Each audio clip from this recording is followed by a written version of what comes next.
Bonjour à toutes, bonjour à tous. Je vous retrouve un peu tardivement pour traiter au mois de juillet de notre newsletter du mois de juin. Au programme de ce mois-ci, côté service public, nous traitons des achats responsables et notamment de son impact sur la soutenabilité financière. Comme vous le savez, les achats concernent les scopes 2 et 3, c'est-à-dire le périmètre des activités sur lesquelles l'entreprise n'a pas d'effet direct ou ne contrôle pas les émissions de gaz à effet de serre. La décarbonation des achats pose plusieurs sujets, celle d'une approche transverse, celle de la maîtrise d'usage, celle de l'économie de la fonctionnalité ou encore celle d'une préférence pour les achats locaux. Vous découvrirez tout cela au terme de l'article. Rappelons que la directive européenne CSRD pour Corporate Sustainability Reporting Directive impose aux acheteurs publics de mettre en place une démarche d'achat écologiquement responsable pour tous les acheteurs publics dont le montant d'achat est supérieur à 50 millions d'euros. Côté expertise comptable et audit, nous nous sommes intéressés aux nouvelles mentions à faire figurer sur les factures.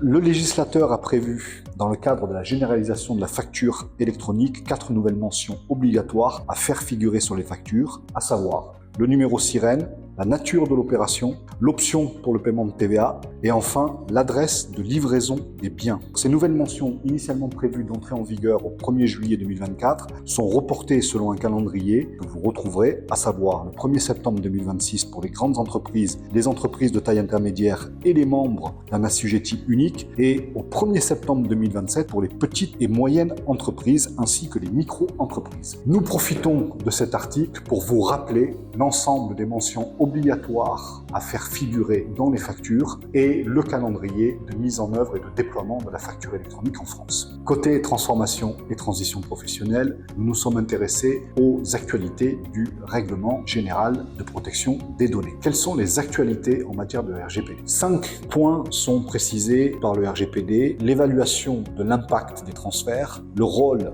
des DPO, délégués à la protection des données, la réglementation sur la mise en œuvre de l'intelligence artificielle, les consultations sur l'IA générative et enfin des initiatives régionales visant à renforcer la transparence et les démarches de conformité aux normes RGPD. L'ensemble de ces mesures vise à nouveau renforcer la protection des citoyens européens en matière de partage des données. Suivez l'ensemble de l'évolution de ces mesures en lisant l'article réalisé par l'offre transformation et transition professionnelle. Comme d'habitude, vous retrouvez au-dessus de ma tête le lien pour accéder à la newsletter. Si vous êtes juillettiste, je vous souhaite de très bonnes vacances.